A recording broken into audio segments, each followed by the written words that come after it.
Aloha sports fans, and welcome to the Welcome Back edition of the Maui News Sports Report. We've been gone for a couple weeks, and we've got a lot of ground to cover. I'm Rob Coleus, joined once again by Jordan Helly. And Jordan, spring sports have sprung, and the one perhaps at the forefront right now is boys volleyball. Interesting results this week. Jordan, starting with a 5-setter at the Erdman Athletic Center on Tuesday. Yeah, showdown between the two defending champions in Division II and Division I, Seabury, Baldwin, respectively. 5-set thriller. Baldwin was up 2-1 in that one, but Seabury rallies and takes it in 5 sets. Blake Rizzo, Nick Ishiro had huge games for Seabury Hall in that one, a game that kind of went back and forth all the way down to the end of that one. Some very interesting results. Seabury winning that huge one, but then coming back on Thursday and falling to Kinke Kaulike.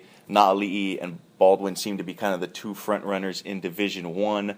Kinke Kaulike has already lost, though, to Division II Hana out in Hana in East Maui. The Dragons, I think, will put up a very, very stern test for Seabury in the Division II race.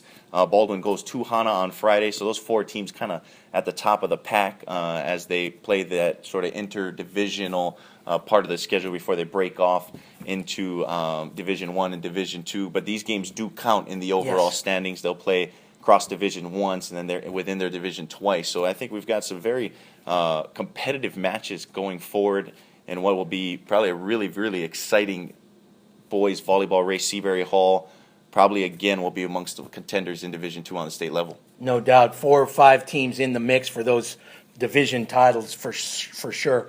Track is underway, 3 meets under their belts, although 2 of them have been in really monsoon-like conditions. The Baldwin boys have stamped themselves as the clear MIL favorites, not quite up to the level they've been the last 2 years where they've won back-to-back state titles. Girls is another story. Seabury Hall has perhaps their best team ever. They were 1 point short of a state title, a state team title last year. Of course, everything starts with 8-time state champion Dakota Grossman. You can look for her to run the 800, the 1500, and the 3000, where she's 3-time defending state champion at the state track meet, and she'll probably be the anchor, or at least on the school's 4x400 relay team. Very impressive speed work that I've seen her do in the last couple meets. Alyssa Bettendorf is at the top of the state charts of the 100, 200, 400, and long jump. She's leading a couple of those, certainly the 100, and she's right in the top 3 in the others. So those 2 girls are going to be good for probably 50 points at the state tournament and at the state meet. And with the help from Kiana Smith, Allie Smith, Christy Fell, and many, many others, Bobby Grossman says this is the team that has the best chance to win that elusive state title that they just missed last year for sure. Baseball starts this week, Jordan, and we see, both of you and I, see a very interesting race in Division I. Yeah, Division II, Molokai seems to be the kind of clear-cut front runner in that 4-team race. But in Division I, the stable of pitchers collectively that the 5 schools can throw out there is going to be the thing to watch. I think that'll be the main storyline going forward. Baldwin, Maui High, kind of perennial state participants. They're at the front of that pack, no doubt. But Kinke Kaulike, Kamehameha, and Lahaina Luna both have at least 1 or 2 very, very good arms that they can throw out there. And I think that really makes for a competitive race as we'll go forward. Just 5 weeks in the Division I and Division II regular season. So it's kind of a sprint to the finish, 3-game series each weekend for those teams. So it'll be an exciting, month and a half or so in the MIL baseball slate. And those series openers are going to be something else with those aces you talked about. Girls water polo, softball, tennis are all underway. We'll be doing much more with those sports in the coming weeks. While we're away, the boys basketball all-stars came out. Chase Iwata Bartlemy of Kinke Kaulike, now a 2-time player of the year in Division I. Cameron King of Seabury Hall joins his brother on the list of Division II MIL players of the year. Yeah, I think Cameron King, hands down, very well deserving of that Division II Player of the Year. Can kind of say the same things with Lindsay Bates, the girls Division I Player of the Year, really the floor general on that team, even though she was only the 7th leading scorer on that Luna squad. Shows you how balanced they were. 4 out of 5 Lunas on the Division I first team. Division II, Hipua Faleali'i, the point guard there, as good a defensive player anywhere around the state, no matter, regardless of division. And then in Division One, Chasey Wata Bartolome, I think kind of a 3-horse race.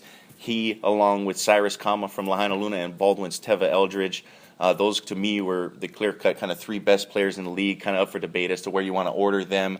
But Iwata Bartolome winning it for the 2nd year in a row.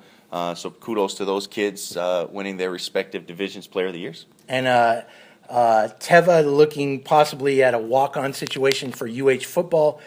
Chase looking at a possible walk-on situation at Portland State. He's also got a tryout this week, I believe, with Tyler, Texas, junior college. So he's got a lot of options on the basketball floor. As you said, in girls, the Lunas were the story. 4 out of 5 first-teamers. 8 of the 16 girls mentioned on the first team, second team, and honorable mentions, half of them were Lunas. That team loses only 1 senior, 29-2. They'll be back with a vengeance, no doubt about it.